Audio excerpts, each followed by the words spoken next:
Olá, sou Tulianine, especialista, entusiasta na área de fintech, principalmente meio de pagamento. Tenho mais de 32 anos na área de tecnologia e mais um podcast hoje para falar de assuntos ligados ao setor de tecnologia, ao setor à área de fintechs, com assuntos bem desafiadores. Hoje estou aqui com a Isadora Camargos, especialista nessa área de ESG, né, de trabalhos com comunidades. Não vou falar muito, a Isadora vai se apresentar, vai falar sobre o trabalho dela, os desafios, mas eu conheci a Isadora até num projeto na U4C, a fintech na qual fui co-founder, né, Isadora, e CEO na época, e foi um trabalho muito legal que envolveu com o time. É um trabalho que nós primeiro estávamos fazendo para atender o Banco Central e depois nós vimos que ela foi bem além. Eu falei, cara, está aumentando o número de fintechs, né? As fintechs estão cada vez mais precisando se estruturar e a mensagem da Isadora, esse papo sobre esse mercado vai ser bem, bem forte para essas empresas. Mas vamos lá, quem é a Isadora? Da onde você veio? Como que você entrou nesse segmento?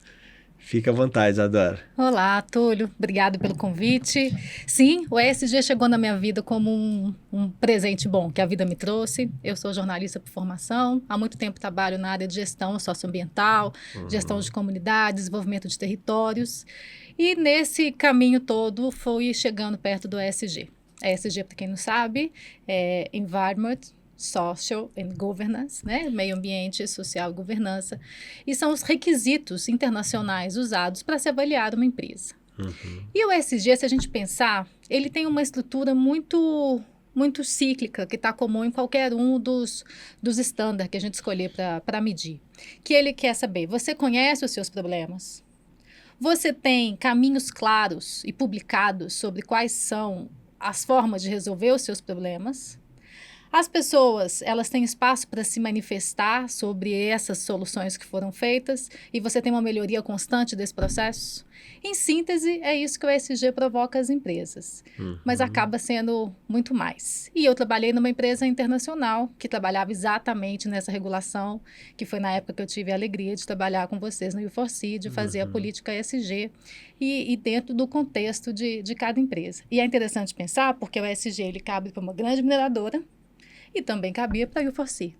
Isso que eu ia perguntar. Geralmente as empresas ligadas ao meio ambiente são que, na visão de muitos, que são as que mais contratam, né, com consultoria. Mas como é isso nas empresas de tecnologia? Né? Como que é essa importância também nas empresas de tecnologia? É um mito isso que eu estou falando, nas empresas de meio ambiente ter uma consciência de contratar, ou é mais pela obrigatoriedade, ou elas veem o resultado ali no dia a dia da empresa também? São algumas camadas. Uma questão é, quando a empresa tem investidores internacionais, eles querem reportes baseados em requisitos ESG, para poder avaliar se aquela empresa está sendo adequada para receber um investimento internacional. Tá. Então, muitas mineradoras se enquadram. Agora, a parte ambiental do que é ESG é muito parecido com a nossa legislação. A gente tem uma legislação ambiental excelente. Então, a ESG não traz mais obrigações do que a nossa norma já traz. Talvez uma forma de reportar, mas não é ali que está a diferença. A diferença está no social, que ele é mais claro quanto a algumas questões, e no grande desafio que é a governança. A governança é realmente, né, o que a gente é de fato. Aí mexe com a cultura da desafio, empresa, então, total. que mexe com a cultura da empresa. Mas você perguntou, né? É só para porte grande? Não, não é só para porte grande. Porque o ESG, ele veio junto desse movimento dos Objetivos do Milênio da ONU, que foi um movimento de empresas. Vocês não estão fechadas numa bolha. Vocês fazem parte de uma rede, de um contexto, de um território. E você tem que olhar nesse entorno. Você faz parte do mundo. E o mundo faz parte de você. Então, você tem que se posicionar como alguém que faz parte do mundo. Essa é a provocação do ESG, que é a mesma provocação dos ODS. Então, uma empresa de menor porte, ela vai assumir os requisitos que são compatíveis com quem ela é, obviamente. Tanto de impactos ambientais, as questões sociais e algumas questões que são universais. Por exemplo, a questão de equidade de gênero. Esse é um desafio para qualquer empresa brasileira. Uhum. por vários motivos, que a gente nem vai entrar neles, senão eu vou começar a ficar eufórica. Mas são questões que elas são comuns a todas as empresas. E os compromissos sempre são do tamanho da sua atuação, são adequados à sua atuação. Então, Aham. você não vai comparar uma grande mineradora com uma fintech do ponto de vista dos compromissos que serão assumidos. Mas sim, quanto a um posicionamento adequado ao mundo, ambas podem ter igualmente. Legal, interessante. Agora, mas é uma pergunta que quando você me falou ali de empresa, de tamanho de empresa e tal, e quando você fala de cultura, uma empresa grande talvez seja um desafio maior, porque, cara, a cultura de uma empresa grande ela é muito mais difícil de tal, talvez trabalhar do que uma menor que você tem contato direto com os donos, com os sócios e tal, tudo mais. Agora, só para a gente fatiar aqui, o que você entende de pequena, média e grande empresa? Então, por exemplo, um modelo de SG dá para implantar numa uma pequena fintech, né? Que seja regulada pelo Banco Central ou não, né? E até uma grande fintech como é um banco, por exemplo, né? Então, assim, qual que é o desafio de um e de outro? Existe um desafio ali maior? É só a cultura, igual eu estou colocando aqui, ou tem outros desafios para uma dimensão de empresas, Adora? Eu acho que isso vai ser proporcional à quantidade de pessoas que estão envolvidas e, logo, à quantidade de vulnerabilidades sociais e estruturais que essa empresa vai estar diante. Então, se ele é um Uhum. mercado muito exclusivo, uma empresa pequena, um mercado muito exclusivo, ela conhece melhor esse mercado e ela consegue fazer algumas coisas ali quase que na amizade, muitas vezes sem a preocupação de reportar isso. E se ela reporta isso como um posicionamento, ela agrega um valor de algo que ela já faz. Agora, quando é algo que ele está mais amplo, ela fica aí mais exposta ao mundo. Quando a gente Uhum. fala de fintechs, tem uma coisa muito importante da gente falar que moramos no Brasil, de baixo letramento e muita exclusão digital. E aí, quando a gente fala de fintech, muitas vezes você fala de um acesso a uma gestão financeira digital, que essa pessoa é excluída dos grandes bancos, mas ela passa a ter um acesso, mas ela também não tem Uhum. habilidades para lidar com isso. E aí, a fintech tem culpa disso? Claro que ela não tem culpa. Isso é responsabilidade dela? Não. Mas ela pode desenvolver um produto ignorando esse cenário? Não pode. E quando ela entende esse problema, se posiciona e dá o caminho para ajudar as pessoas, lembra do ciclo? Eu conheço o meu problema, tenho regras claras publicadas, todo mundo sabe como é, e as pessoas me ajudam a controlar se está funcionando. Esse é o ciclo. Uhum. Então, se eu tenho uma ferramenta, eu tenho uma fintech, e eu ajudo as pessoas que têm dificuldade de acesso digital a não se meterem em problemas, e isso está escrito, e eu tenho essa postura, eu estou fazendo uma ação ESG. Legal. O Banco Central ele exige que as instituições, seja qual for o tamanho do porte delas, autorizados do Banco Central, tenham uma diretoria de educação financeira, né? O Banco Central ele tem um planejamento bem interessante sobre essa parte financeira, onde ele criou políticas há muito tempo atrás e ele vem empregando. Uma delas é a educação financeira. Então, a educação financeira, por exemplo, se encaixa numa modelo e teoria de ESG, por exemplo, já que se preocupa com onde ela está inserida. Sim, se encaixa, se encaixa. E é interessante, por quê? Porque se você tem uma grande empresa que gera muito lucro, ela pode ter algo mais organizado, ela pode ter uma escola de educação financeira gratuita para algumas pessoas que precisem, Uhum. né? Falando aqui algo aleatório. Você não vai exigir isso de uma empresa pequena, mas ela pode ter cartilha. Na hora que o cliente chega, ela fala as boas-vindas, ela pode falar boas práticas, ela pode ser bastante criteriosa na hora de oferecer um empréstimo, se isso for o caminho que ela segue, ou qualquer crédito, para que ela não use a vulnerabilidade social como a encrenca do outro a favor dela. E aí entra num outro ponto muito importante quando a gente fala de ESG, que é ética. E aí, quando a gente fala de Brasil, no mercado internacional, quando você fala de um negócio brasileiro, inevitavelmente as pessoas perguntam de corrupção. Inevitavelmente as pessoas perguntam de ética. O que você tem no seu padrão que me garante que você vai ter uma conduta ética? Essa é uma pergunta que os investidores estrangeiros sempre fazem ao Brasil. Imaginamos. Por quê?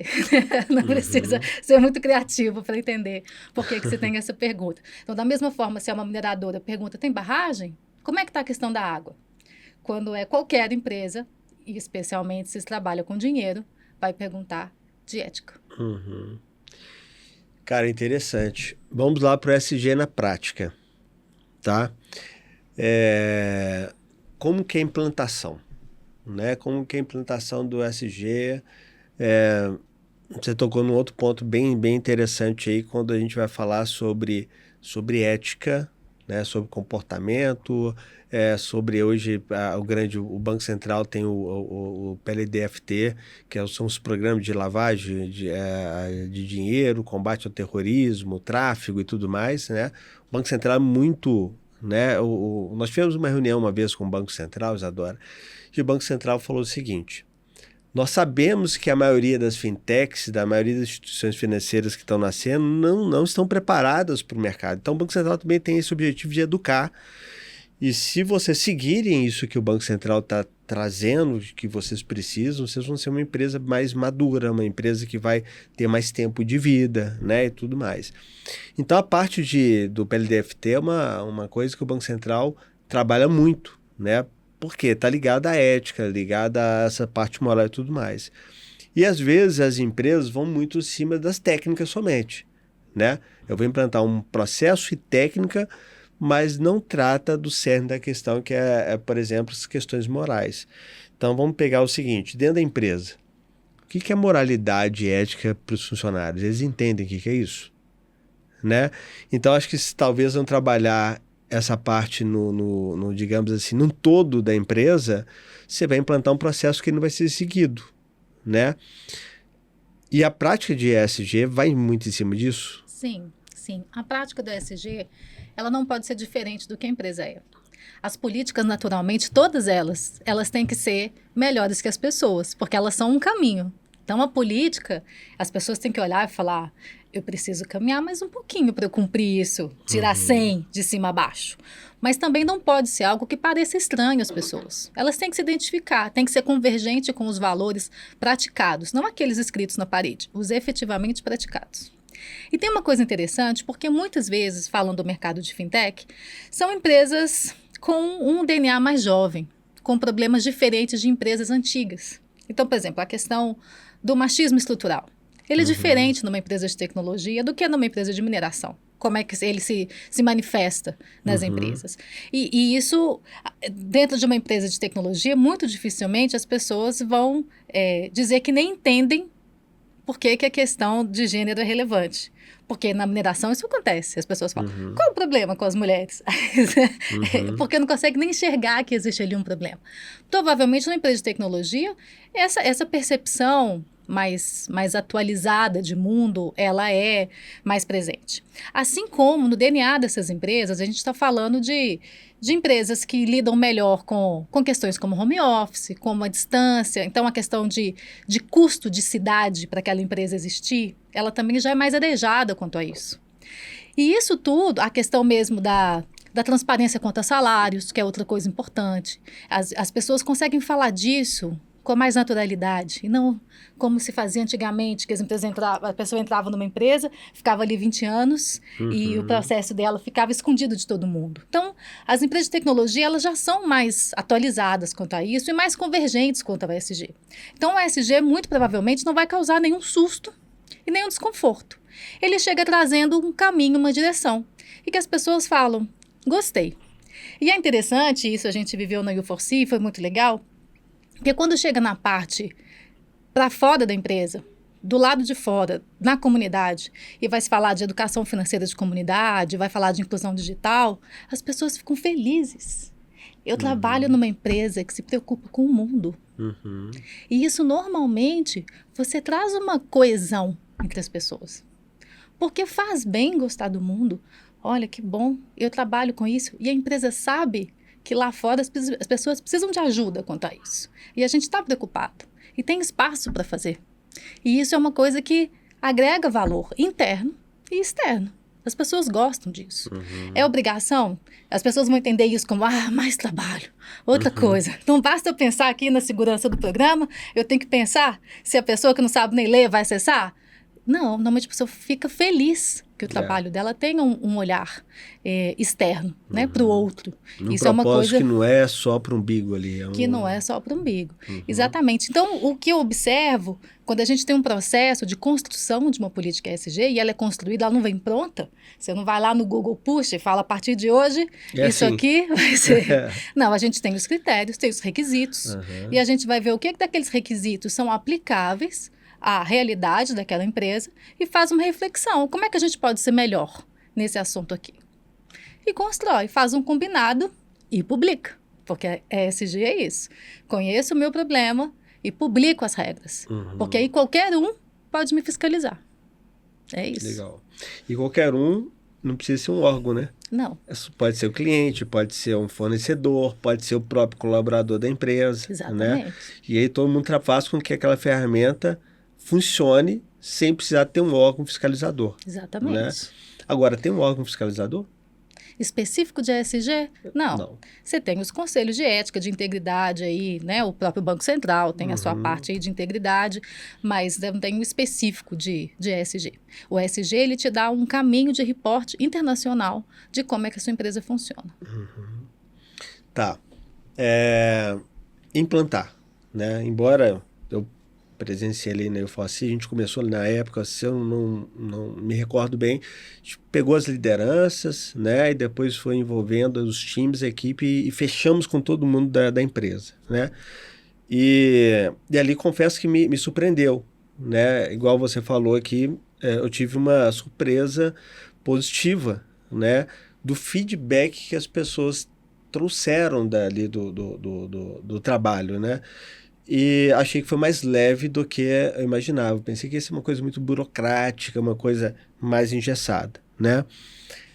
Mas vamos tirar um pouquinho assim, só da experiência da U4C, né? Que eu tenho essa referência e foi bem positiva. Não foi um trabalho longo. Mas, na prática, por exemplo, para implantar numa mineradora, né? Ou implantar numa fintech de médio porte, de pequeno, médio porte, o modelo é o mesmo? O mecanismo é o mesmo? Sim, vai aumentando a complexidade. Sim, não. O modelo, sim. O modelo de conhecer os problemas, definir as regras e participar as pessoas. Isso é comum. Mas, obviamente, você tendo mais e mais camadas de complexidade. E aí você tem que girar essa roda em vários níveis para muitos temas. Então vai ficando mais complexo isso. Agora é importante dizer para a implantação do ESG, porque ESG ele é uma caminhada, ele não tem um fim.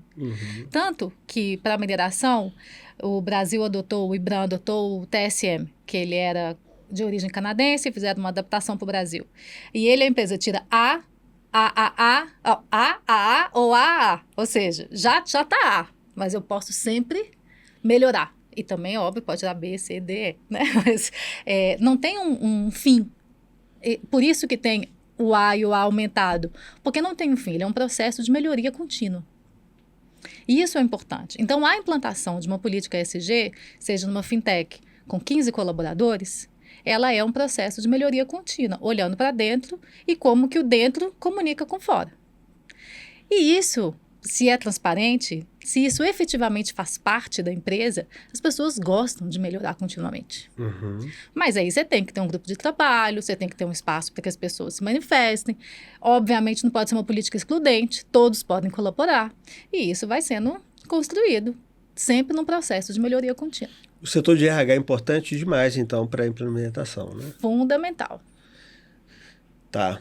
Então, assim, durante a implementação, como funciona a dinâmica? Em reunião com o RH, reunião com a alta gestão da empresa, define o propósito dela e aí começa o trabalho. Sim, para que haja uma coerência. Normalmente você tem que começar identificando qual é a cultura real da empresa. De novo, não aquela que está escrito no quadro, mas aquela que é real, que as pessoas compartilham, quais são os valores efetivamente compartilhados. E a partir daqueles valores a gente identifica quais são as oportunidades de melhoria que as pessoas estão dispostas a buscar. Tem um trabalho educacional antes, porque se as pessoas não entenderem o que é um trabalho de ESG, Sim. talvez elas não colaborem direito. Sim, a gente tem o SASB, que é que traz os requisitos, né? E aí a gente leva quais são os requisitos que são aplicáveis. O SASB, ele é separado por setores. E aí o setor financeiro é um dos que o SASB tem uma série de requisitos. Então a gente apresenta quais são aqueles requisitos. E eles são muito perceptíveis. Então, por exemplo, o SASB para a área financeira, ele vai falar de segurança de dados, obviamente. Ele vai falar de negócios éticos.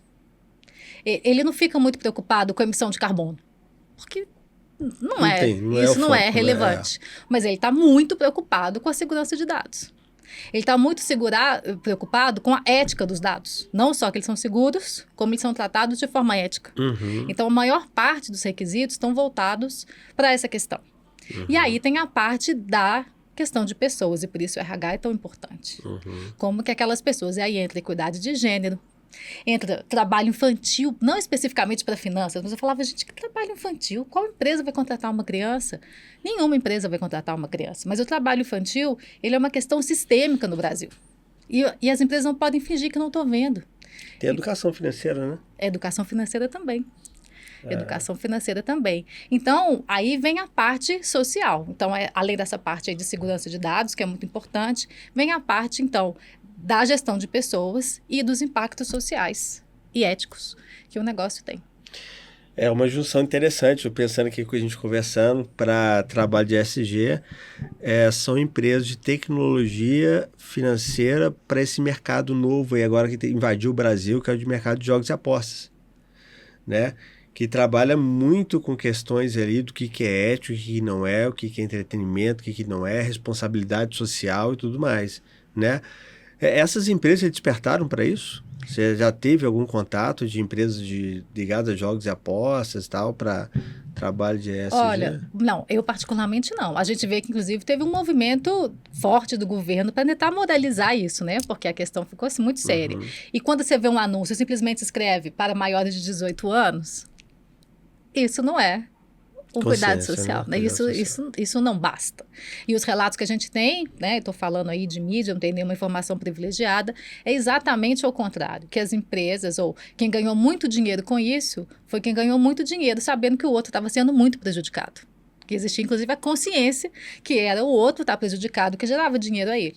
E aí a gente volta lá na raiz, que é negócios éticos. Então, nem de longe isso passa num critério, um filtro ESG. Tá. É interessante, né? Como a gente vai vendo mercados crescendo, surgindo e a inclusão dos programas de ESG faz todo sentido. Um comentário rápido aqui, fazendo propaganda de um outro podcast. A Rádio Novelo, na semana passada, fez um programa falou do Roblox. E aí era uma longa reportagem falando do trabalho infantil dentro do Roblox. Uma problemática quanto a isso. Porque as crianças e os jovens começam a gerar lá, não entendo nada disso, a fazer lá algumas soluções do jogo e vai ganhando uma moeda interna do jogo que depois pode ser resgatada.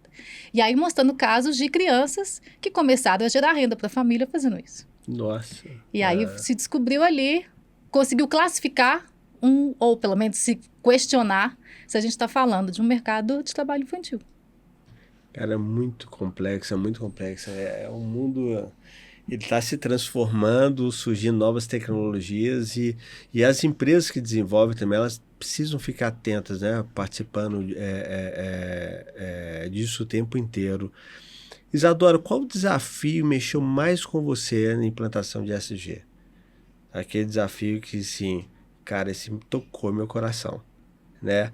E falou assim para mim... Cara, é essa missão de vida que eu quis. Não sei se é essa, mas que mexeu muito com você na implantação de ESG. Porque você está lidando com pessoas, com ética, com moral, com uma série de coisas ali. E como profissional você deve enxergar transformações que, cara, fazem sentido. Sim.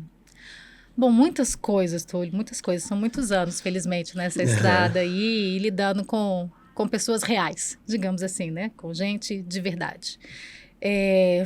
E tem uma coisa muito interessante que os requisitos ESG me trouxeram, que foi uma capacidade de quantificar aquele dano, de falar para a empresa, olha, isso aqui que está acontecendo é um incômodo. E os incômodos, de certa forma, são toleráveis ou podem ser compensados de outras formas. Surgiu durante o trabalho. Sim. Os incômodos. Sim. A percepção Você deles. pensa, né, numa operação de uma grande indústria, ele vai gerar ali incômodos. Ele gera um ruído, ele pode gerar uma poeira, ele gera incômodos. Uhum. Claro que há legislação para isso, mas esse incômodo pode ser conversado. Mas vem os critérios internacionais e ele vai definir exatamente uma coisa muito importante, que é a dignidade humana.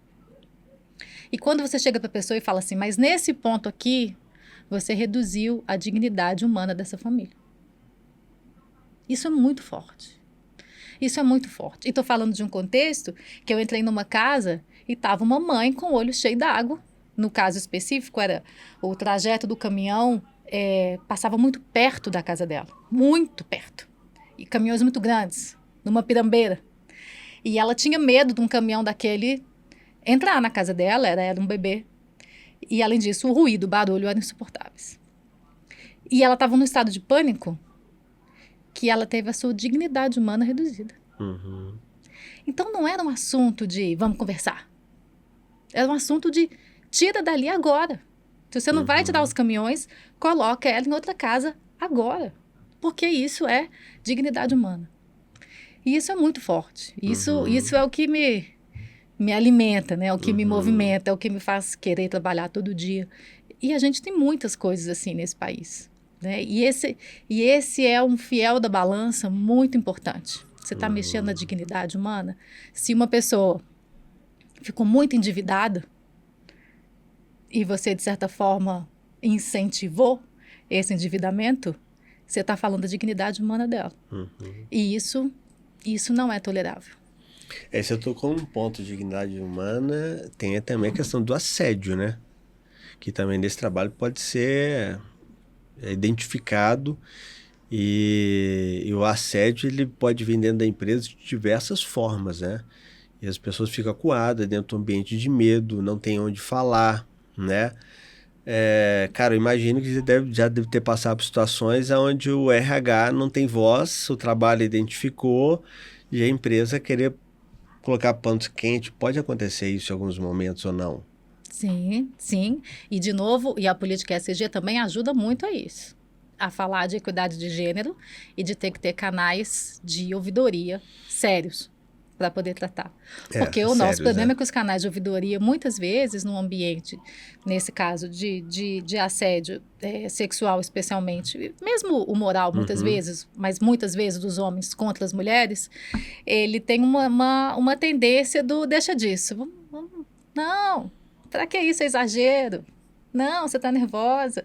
Ou no caso das mulheres, né? Já falei para a gente entrar nesse assunto que eu vou ficar eufórica. Mas assim, não, ela devia estar de TPM, por isso que ela falou isso, né? De o tempo inteiro reduzir o lugar de fala da mulher para poder ignorar a responsabilidade, muitas vezes, dos homens. É claro que mulheres também cometem assédios, não estou fazendo aqui um discurso ingênuo, mas isso é o mais comum de acontecer. E isso é algo bastante importante no Brasil. Quando no exterior se fala uma empresa brasileira, eles perguntam, e as mulheres? Essa é uma das perguntas também, igual perguntam, e as barragens? Perguntam, e as mulheres? Porque se sabe que esse é um problema, se sabe que a violência contra a mulher é frequente, tudo isso, somos conhecidos internacionalmente por esses assuntos, né? Há países piores que a gente, é verdade, mas nós somos reconhecidos internacionalmente por isso. E essas questões de equidade de gênero também fazem parte das questões ESG e, obviamente, estão relacionadas à dignidade humana. A gente vive um ambiente onde a depressão tem aumentado, né? E as pessoas não conseguem identificar a causa. E muitos ambientes de trabalho a gente vê as pessoas trabalhando sem um propósito. Eu estou fazendo esse trabalho para quê? Né? Ou então começam a ver o trabalho delas prejudicando pessoas, prejudicando comunidades. E ela fala assim, cara, eu tô aqui, preciso do meu salário, preciso sustentar minha família e tal. Mas ela tá vendo aquela empresa também contribuindo para um ambiente que não é o ambiente onde ela gostaria de viver. Seja ela na comunidade dela ou até própria dentro da empresa, né? Ela fala, cara, estou trabalhando aqui, mas essa empresa aqui não tem nada a ver, né? O assédio, a mentira, a pressão, o medo impera aqui dentro, e aí, né? Agora, a empresa tem que estar muito disposta a ouvir isso para fazer uma mudança, né, Isadora? Porque ela está dentro de uma cultura. Nós começamos a conversa falando, cara, a ESG vai trabalhar a questão cultural da empresa. A gente está vivendo um tempo, Túlio, que as empresas adoecem as pessoas, né? Uhum. As empresas estão doentes e adoecendo as pessoas. Isso é muito comum. Isso já me aconteceu, provavelmente já te aconteceu também, mas somos pessoas elegantes, não vamos falar disso, né? Mas isso é muito recorrente, que os ambientes empresariais atualmente muitas vezes adoecem as pessoas. E aí a minha percepção, eu trabalho muito com escuta, né? De escutar o indivíduo, de escutar os sentimentos, de tentar entender qual que é o processo de significação que aquela pessoa faz para o trabalho, para a vida, para os seus valores. E muitas vezes na empresa a pessoa não consegue ser ela. Ela tem uma cultura ali com coisas tão incômodas que ela fica engessada. E isso adoece. Ou ainda uma coisa, quase uma chacota que existia no mundo corporativo, hoje menos, mas é que quando você veste o crachá, você é só aquele crachá. Então o seu filho está doente em casa e você não está nem lembrando, porque você é só aquele crachá. Você está com problemas no seu casamento, mas quando você entra na empresa, é como se isso fosse possível, né? As pessoas são humanas o tempo inteiro. E como é que as empresas mais arejadas vêm mostrando um outro resultado? Quando a pessoa tem liberdade de ser ela, de eventualmente fazer um ajuste de horário, porque tem um problema com o filho, né? Isso de questões práticas dela, poder ser ela, poder falar das coisas dela e ver que existe uma, claro que não total, mas alguma continuidade entre o que ela vive na vida fora da empresa e na empresa. Então, por exemplo, uma empresa que tem uma cultura homofóbica e a pessoa tem um irmão que é gay. Aí aquilo machuca a pessoa, ou ela mesma é gay. Aquilo vai machucando a pessoa e ela entende pelas coisas não ditas que ela tem que se calar, porque ali a cultura é homofóbica e ela não pode se manifestar. E isso adoece as pessoas. Adoece as pessoas, gera muitas causas trabalhistas, porque aí vira raiva vira processo. Hoje eu estava conversando com um profissional da área de RH e ele me disse de que uma grande empresa hoje tem 15% dos seus funcionários afastados por saúde mental. E é louco porque, olha só, você falando que a empresa, né, do crachá, enfim, com o trabalho de home office, a empresa foi para dentro da casa das pessoas. Então, muita gente não tem um espaço de trabalho reservado ali. Então, ela está compartilhando aquele espaço com filho, com esposa, mulher, cachorro, todo mundo ali naquele mesmo espaço. A empresa foi para dentro da casa. E a gente sabe que algumas conversas corporativas são pesadas, são tensas. E aquele estado emocional vai para dentro da casa da pessoa. E como que alguém ofereceu para ela alguma estrutura psicológica para ela saber lidar com aquilo, né? E a empresa, às vezes, é muito confortável para a empresa o home office, até para o colaborador também, prefiro ficar em casa, mas ele esquece dessa outra parte de ser posicionada. Mas isso no SG, chega a tratar isso também? Ou separa, porque isso aí... Porque tem a ver com o que você falou, talvez, de dignidade, né? A pessoa está trabalhando ali porque ela precisa, mas não está tendo uma dignidade no trabalho. A cadeira não é adequada, enfim, né? Esse ponto, do ponto de vista de requisito, você não tem um requisito formal de ergonomia, por exemplo. Mas sim, existe uma questão de estar atento à qualidade de vida dos seus colaboradores. Alguns inputs. Alguns inputs, bem importantes quanto a isso, né? E o home office é interessante, mas, por exemplo, uma das questões, a diversidade. A diversidade é uma pauta forte, a ESG. Eu trabalhei numa empresa que praticava, tinha uma política de diversidade muito legal. Então, por exemplo, a gente tinha colegas com questões cognitivas variadas. Eu tinha uma moça na minha equipe com síndrome de Down. E era muito interessante, porque às vezes a gente estava numa reunião, eu lembro de eu cheguei agitada, falando um tanto de coisa, aí ela olhou para mim e falou assim: chegou tarde, hein? Eu estava na sua cadeira. Aí todo mundo riu, e era um clima tenso. E ela veio fazer uma piada, que a chefe chegou inocente, tarde, ela estava na cadeira dela. E isso quebra aquele clima. Igual quando você está em casa de home office, Você pode estar lá trabalhando e as pessoas escutam na reunião uma criança gritando, pai, acabei, né? E aí todo mundo vai rir disso. No meu caso, toda hora pula um gato na frente da tela. E essas coisas vão sendo naturalizadas. Mas a gente está naturalizando o quê? A vida. É a vida, nas suas diversas manifestações. A diversidade é você entender que a vida tem diversas manifestações. E a diversidade, sim, é um pilar forte dentro do ESG. Tá. Essa coisa da gente sair de um modelo de homens brancos, de alta renda, que vão tomar as decisões. Mas essa não é a sociedade. Então, se você quer ter uma empresa que pareça com a sociedade, os líderes também precisam ter algo dessa sociedade. E não serem sempre as mesmas pessoas. O resultado do trabalho de ESG pode ajudar a empresa, então, em várias questões, até para ajudar o RH a entender alguns pontos que ela pode trabalhar ali pela liderança, performance, né? Você falou ali de cargos e salários, às vezes não é um cargo de salários compatível, né? Tem algumas discrepâncias ali salariais dentro da empresa. Tem empresas que nem levam a sério, inclusive, né? E o que os estudos mostram é que as empresas mais diversas, de fato, normalmente elas têm uma maior lucratividade, porque elas se parecem mais com o mundo. Elas conseguem entender melhor o cliente. Pô, essa aí é a palavra da vez. Né? Que desperta qualquer empresário. Mas olha só, se a gente for pensar, se você tem uma maior diversidade no pensamento, você consegue lidar melhor com a complexidade dos problemas. Porque os seus problemas não são brancos, héteros, cis, de classe alta. Os seus problemas são múltiplos. Então, se a sua liderança ela é mais múltipla, assim como os seus problemas, você vai responder melhor a eles. É uma questão simples. Tá. É uma questão de como é que você responde aos estímulos do mundo.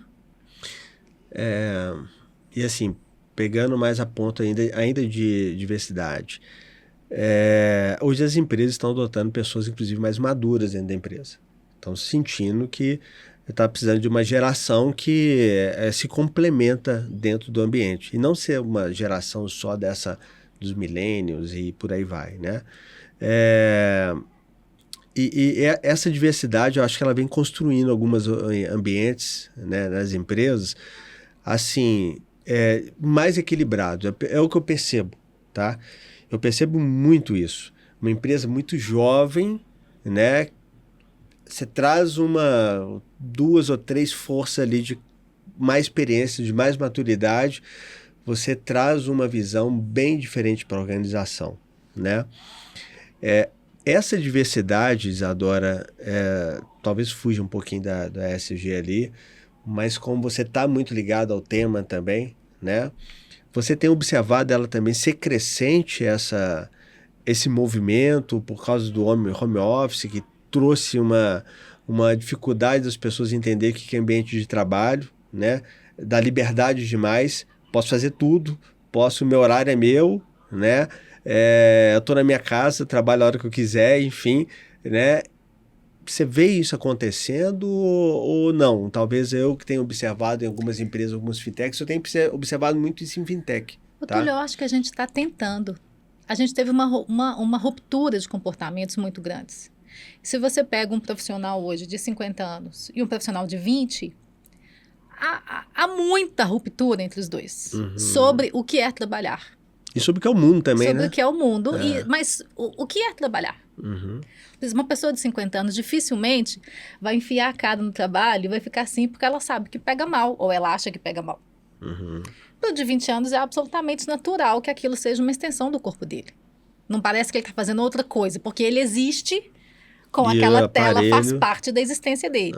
E eu estou falando de uma coisa simples, corriqueira, né? Mas tem tanta diferença que, se a gente for pensar, o CNPJ não sabe ainda como lidar. As pessoas estão aprendendo como é que se trabalha hoje em dia, né? E não é uma questão de se julgar fora absolutamente nenhum dos padrões, mas se fazer uma mistura deles e entender. Então, no início eu falei do perfil de profissional que entrava numa empresa, ficava ali 20, 30 anos, né? Que isso era o que se esperava de alguém. O que não se parece nada com o que acontece hoje. Mas o que eu vejo muito que os empresários falam é que essa geração de 20 anos, na primeira vez que é contrariado, ele vai embora. Ele não tem nenhum lastro ali, nada que o prenda. Ele é solto demais. Então, você tem extremos muito diferentes sobre o que é trabalhar. Né? O que eu tenho que entregar para uma empresa. E até uma liberdade bonita que essa juventude que traz, que é, mas essa empresa é antiética, eu não vou trabalhar para ela. Quantas pessoas que hoje têm 60 anos passaram uma vida calada, vendo uma coisa antiética na empresa que ela não podia falar. Porque o trabalho é assim. Porque as empresas são assim, porque o mundo é corrupto mesmo. E aí vem, de repente, uma moçada com o dedinho para cima e dizendo não é assim que funciona. Muitas vezes de uma forma equivocada. Muitas vezes enfiando os pés pelas mãos. Muitas vezes de uma forma leviana. Mas é muita verdade também que eles trazem. Então, eu acho que a gente está num momento de que a gente vai, por tentativa e erro, para ver o que a gente vai conseguir. Porque os boletos permanecem. Para todo mundo. Os Pix automáticos permanecem, que agora vai acabar Exatamente. O boleto bancário. Acabei de denunciar a minha idade. Daqui a pouco vai falar de cheque, né? Pois é. Daqui a pouco fala de cheque. Mas interessante, Isadora. O Banco Central tem algumas classificações de instituições que são obrigadas à implantação de ESG, né? Tem na lei e tal, enfim, a implantação. E outras, como eu disse, não, né? Para ambas o trabalho é o mesmo. Né, para o que é obrigado, no caso eu fosse assim, na época a gente tinha dúvidas se era obrigado ou não da classificação, as consultorias na época tinha dúvida da classificação nossa qual que era, mas resolvemos fazer e foi bem benéfico na época, por um trabalho inclusive que a gente estava fazendo de fortalecimento do time e tal, liderança e tudo mais, foi muito importante. Hoje para as fintechs, tá? Você me falou aqui no início que tem alguns parâmetros que definem o tempo e a complexidade de implantação de ESG. Mas uma fintech igual eu fosse na época, que tinha uns 40 e poucos, 50 colaboradores, geralmente esse tempo é qual para implantação? Né? Eu estou falando isso por quê? Porque quem está nos vendo, assistindo, a maioria são fintechs. E a pergunta, talvez, na cabeça do empresário é a seguinte, cara, eu vou começar esse trabalho e terminar quando? Né? E lembrando que a geração de hoje é mais imediatista, né? Vai lá no inteligência artificial, o ChatGPT fala assim, me dá um plano de ESG, né? Qual que é o tempo? Mas você já falou que não é assim, né? Qual que é o tempo? Olha só, Túlio, quando a gente pensa no mercado das fintechs, primeiro que provavelmente já é muito de ESG que eles fazem, justamente porque eles já são de uma geração mais atualizada. Tá. E ele organizar o que ele faz e poder escrever isso, isso aqui eu já faço. A diversidade já é algo que eu pratico. A equidade de gênero eu pratico. Um programa de educação financeira é algo que eu já tenho. Então, eu estou praticando a ESG e eu não estou ganhando esses louros. Então, muitas vezes, ter uma política ESG é só você poder já celebrar o que você tem. Então, a gente está falando de tempo de implantação? Nenhum. Na verdade, está falando de uma organização do seu processo, fazendo aí uma integração com esses requisitos ESG para entender o quanto de ESG você já pratica e você poder contar isso. E aí depois a gente tem que, anualmente, você tem que atualizar. Como eu falei, ESG não é uma linha de chegada, ele é um caminho. Então você identifica o que você já tem, o que é que eu acho interessante melhorar e daqui a um ano você conta de novo. Muda pessoas, muda o processo, muda um monte de coisa. Né? Mas você coloca ali a sua melhoria contínua. Olha, nesses pontos aqui a gente pode ter uma melhoria contínua. E daqui a um ano eu conto de novo. Então, não precisa ter uma equipe ESG, um contrato ESG, alguém que fique ali responsável por isso. Mas essa pode ser uma das suas camadas de gestão. E de ano em ano você atualiza que tanto que você caminhou. Legal. E é um trabalho que trabalho inicial, uns 6 meses, 4, 6 meses? Pode ser menos, pode ser 2 meses, dá para começar. Começar. E tem uma coisa importante, mesmo que não seja obrigatório, sem dúvida é estratégico. É estratégico para a sua equipe ficar feliz de estar de olho nisso, e é estratégico para o mercado. Você se apresenta assim. Quando a gente olha aqui o SASB para os critérios de bancos, né, aí bancos grandes, uma das questões que eles falam você vai dar mais crédito às empresas que praticam o ESG. Claro que não só isso, obviamente, mas esse é um dos requisitos, um dos critérios que você vai usar para dar mais chances, oportunidades ao seu cliente, porque ele pratica ESG, ele deve ser olhado de uma forma diferenciada. Legal. Nossa, tem muita coisa. A cabeça fica pensando aqui em várias coisas que eu observo no mercado. Eu tô falando aqui muito de fintech, né? Mas se a gente for classificar no mercado, tem as microempresas, pequenas empresas, tal, que as fintechs também se enquadram nessa outra classificação. E tem as startups, né? Que são outros segmentos que não são de mercado financeiro, que também tem uma demanda crescente, né? Então, fintechs, startups ali, na verdade, de RH, de um monte de solução de logística, né? Conversei aqui também nessa mesa com uma empresa de logística e é interessante, no processo de logística, quando estava conversando, ela trabalha de ponta a ponta, né? Até o entregador, ele faz parte. Então, às vezes, o feedback do entregador, das condições de entrega, dos locais de entrega, isso tudo faz parte de uma comunidade e de um processo que, se todos estiverem fazendo a sua parte, a conexão ela é muito benéfica, né? Você tem uma conexão automática, porque todas as partes estão fazendo, e então facilita muito o desenvolvimento. Você ia complementar alguma coisa que eu falei? Não, porque eu tenho coisas muito interessantes sobre startups. As startups, muitas vezes, elas estão aí, a gênese delas tem a ver com as questões ESG. Por exemplo, quando a gente pensa no ciclo de um produto, quando você pensa numa empresa que vai produzir qualquer coisa, quando a gente pensa pela sustentabilidade, o lixo é considerado um erro de design. Ele é um erro de design de produção. Não era para existir o lixo. Então, você pensa no processo inteiro. Você vai pensar no transporte da mercadoria, desde do seu insumo até chegar no cliente, até o caminhão que isso teve que passar faz parte do seu ciclo de produto. Então, você pensar essa cadeia inteira e melhorar ambientalmente e socialmente, você está fazendo algo que daí são as empresas B, né? Esse mundo sustentável que vem se apresentando, que é muito convergente com a ESG.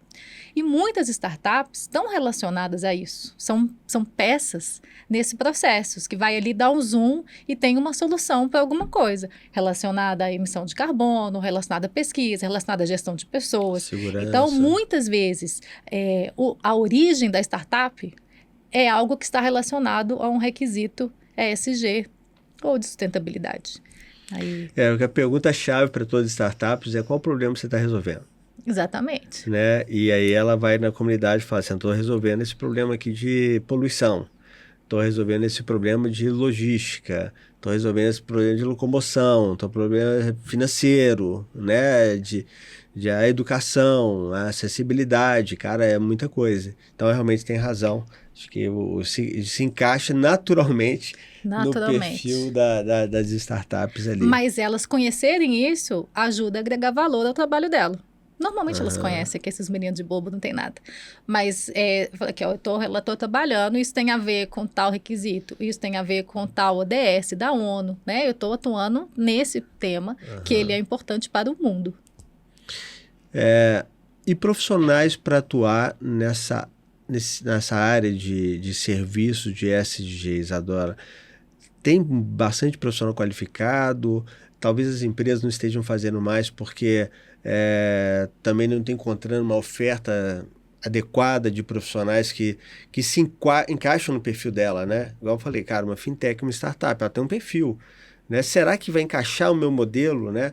Será que essas empresas estão recebendo informações adequadas também dos profissionais que ofertam o serviço para entender que isso não é uma dor, isso dá para se resolver? Como você falou, você tem que ir 4 meses, você falou, não, dá para se fazer em 2 meses, né? Como que é a sua opinião nisso? Isso é interessante, Túlio, porque as questões ESG, assim como a concepção ESG, elas são publicadas. Elas não são escondidas. Não é como os advogados que têm uma linguagem específica que só eles entendem. Não. Tudo, você entra lá no site do SASB, faz uma inscrição gratuita e tem acesso a todos os requisitos, no detalhe. Então, você não precisa ter um curso específico. Você precisa se inteirar sobre o assunto de informações que estão disponíveis. O TSM, que o IBRAM adotou para o Brasil, para as mineradoras, o que se quer daqui a pouco, ainda não fechou o ciclo, é que fique publicado, que todas as empresas tenham que publicar os resultados que elas atingiram em cada um dos requisitos. Ano após ano, ela tem o acumulado? Ano ou após só no ano, final? e ainda há Não, na verdade, os ciclos são de 4 anos. E ainda há um conselho externo à empresa que vai checar e vai validar que realmente foi aquilo. Não só nas notas, de processo. Então, por exemplo, a questão de quilombolas, vai ter lá Gente, esqueci. A instituição que cuida dos quilombolas. É sobre os índios? Então, vai ter lá, a FUNAI vai dizer se isso realmente aconteceu. Enfim, a secretaria, o MEC, vai dizer se realmente aquilo aconteceu. Você tem uma cadeira múltipla, não só de poder público, que vai... Instituto Palmares.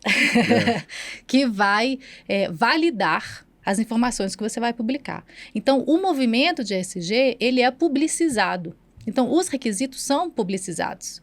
Eu, particularmente, como fui crescendo nesse meio, fui aprendendo, eu já cheguei a olhar, gente, vou fazer uma pós-graduação. Aí eu vou ler, eu falo assim, mas eu posso dar aula de tudo que está aqui na pós-graduação. Não cabe para mim, porque esse caminho todo eu sei. Mas eu fiz um curso formal? Não fiz um curso formal. Hoje tem.